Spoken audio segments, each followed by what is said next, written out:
We finish off week 2 at Atlanta as they host the Denver Broncos on Monday night. Question going into this game was, can Tim Tebow keep up the performance that he had last week against Pittsburgh? We start off in the first quarter. Falcons have the ball. Matt Ryan steps up and connects with Roddy White on the comeback at the sideline. The following play, Denver brings a blitz, picked up by Turner. Running out of time, Ryan finds Jones, who breaks out of a tackle, one-on-one, spins out of another, inside the red zone, and finally brought down at the 13. Denver's bend but don't break defense did force Atlanta to just a field goal. Last week, Tebow had a big touchdown pass to Demaryius Thomas before the end of the half. This week, they didn't waste any time. He made Brent Grimes look silly and outran everyone else for an 85-yard touchdown to give the Broncos an early 7-3 lead. Last week, there wasn't much running highlights. This week, the Broncos defense got carved up early. Turner the Burner ran for over 50 yards in the first quarter alone. For a big guy, he's quick. To be fair, if your offense is blocking like how Atlanta was, they'll make anyone look even better. Take this play for example. Snelling cuts it back and doesn't get touched till he's deep into the secondary. We're now in the second quarter, same drive, third down. Blitz can't get there and Ryan finds Jones down at the 1. Denver's defense is bending, but it isn't breaking. Mays with a sack. I don't know what it is, but when they're in the red zone, Denver becomes a different team. Another sack, this time Von Miller. It would lead to, yes, another field goal, down by 1. There's still 5 minutes left in the half, and Tebow finds Thomas on a quick comeback to get near midfield. A play later, Broncos in the shotgun. Tebow is running out of time, finds Tammy. Last week he laid out for a pass. This week he takes it in stride to give the Broncos a 14-6 lead. But the half isn't over yet. Falcons have the ball. Ryan goes deep. White is one-on-one, and how do you defend that as a corner? Perfect throw in stride and strong enough to break the tackle attempt. Falcons make it a 1-point game again. We're still not done with the half. Falcons have the ball again, under pressure, and drops a dime to White. There's a reason he's Matty Ice. It's now the 2-minute warning, and probably the easiest throw Ryan had to make to White today for a 9-yard gain. They're now inside the red zone. Matt Ryan with plenty of time to think, thanks to great protection. Throws to the end zone and almost picked off. Looks like the ice melted a bit. At what point does the bend but don't break defense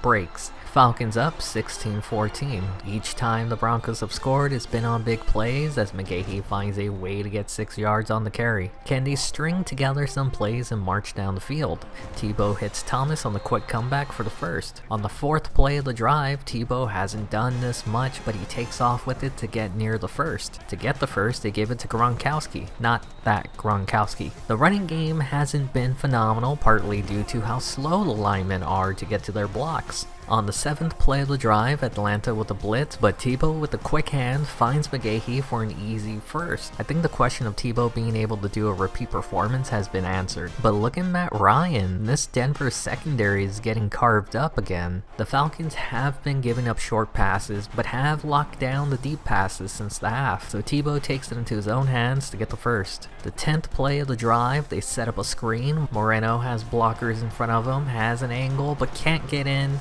Doesn't matter, as a hold will bring the ball back. You know, it worked once, why not do it again? Another screen, this time to the right side. He has blockers, but they don't do much. They're inside the 10. On the 14th play of the drive, third down, Tebow, Decker on the slant and can't hold on to it. Other than Thomas, these receivers haven't made it easy for Tebow. The drop means that they have to kick the field goal. Broncos back up by 1. We skip to the fourth quarter. Broncos have the ball after a punt from Atlanta and a good 9-yard run by McGahee. A play later, the Falcons defense has been doing well on preventing big plays, but they crack again, letting Tammy split the cover 2. Falcons have been blitzing Tebow all day. It bites them hard on the screen to Moreno, who somehow slips through. Broncos are now up 24-16. With less than 3 minutes left in the game, Matty Ice finds Julio Jones on the slant to get across midfield. Following play, 3-man rush by the Broncos, but pass coverage still can't stop Matty Ice from finding Roddy White. There was a face mask which would put them inside the red zone. There's still 2 minutes left in the game and Turner takes the handoff untouched for 8 yards. Denver has been doing well with this bend but don't break defense, but Matty Ice just broke it. They're now just a 2-point try from tying it. I said it last time, but you know who catches balls in the end zone? tight ends. Game's tied at 24. There's still 2 minutes left in the game. TebowMania can still happen. Avoids the first sack, but not the second. Falcons look to bring the blitz, but they drop back in coverage. Tebow rolls out, but there's nothing. He just throws it out of bounds. The Falcons will have one last opportunity to score before the end of regulation. Fielding the kick around the 35 and bringing it across midfield, tackled at the 45. 11 seconds left and Matt Ryan is staying on the sidelines. Instead, they bring out Matt Bryant. His career long is 62, but do you want to risk giving the ball back with time on the clock? It wasn't even close. There's 6 seconds left on the clock. They can still run a quick play, and Tebow finds Thomas to get them into field goal range. 2 seconds left on the clock. Prater missed 2 kicks last week against Pittsburgh. He already made one today. Make it 2.